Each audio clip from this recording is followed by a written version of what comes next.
16 अक्टूबर 2025। पहला पाठ। रोमियों के नाम संत पौलुस का पत्र, अध्याय 3, पद संख्याएं 21 से 30। ईश्वर का मुक्ति विधान, जिसके विषय में मूसा की संहिता और नबियों के साक्ष्य दिया था, अब संहिता से स्वतंत्र रूप में प्रकट किया गया है। वह मुक्ति यीशु मसीह में विश्वास करने से प्राप्त होती है। अब भेदभाव नहीं रहा। यह मुक्ति उन सबों के लिए है जो विश्वास करते हैं, क्योंकि सबों ने पाप किया और सब ईश्वर की महिमा से वंचित किए गए।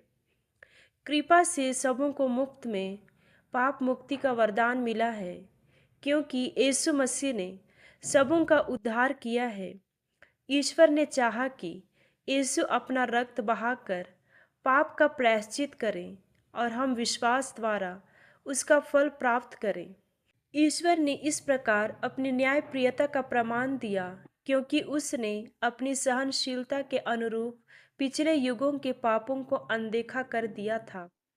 उसने इस युग में अपनी न्यायप्रियता का प्रमाण देना चाहा, जिससे यह स्पष्ट हो जाए कि वह स्वयं पवित्र है और उन सबों को पाप मुक्त कर देता है जो यीशु में विश्वास करते हैं।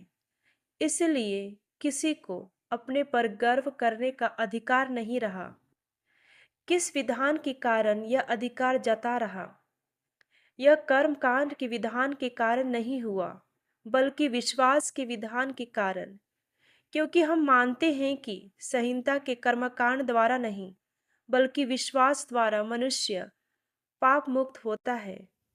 क्या ईश्वर केवल यहूदियों का ईश्वर है? क्या वह गैर यहूदियों का ईश्वर नहीं?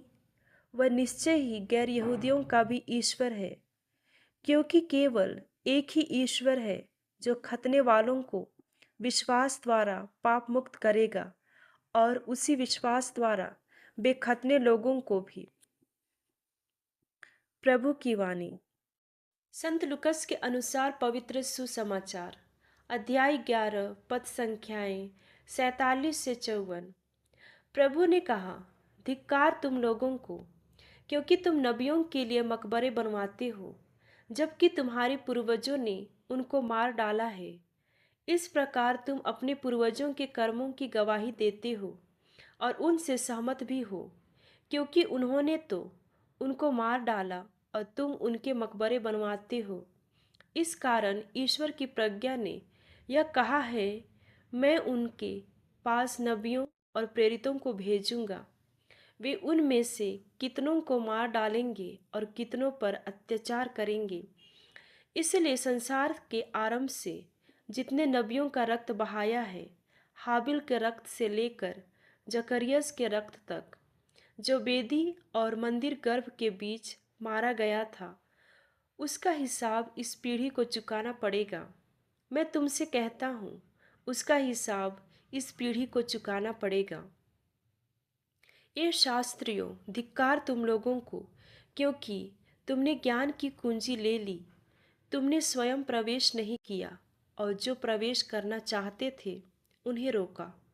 जब यीशु उस घर से निकले तो शास्त्री और फरीसी बुरी तरह उनके पीछे पड़ गए और बहुत सी बातों के संबंध में उनको छेड़ने लगे। वे इस ताक में थे कि यीशु के किसी न किसी कथन में दोष निकाल ले। प्रभु का पवित्र सुसमाचार।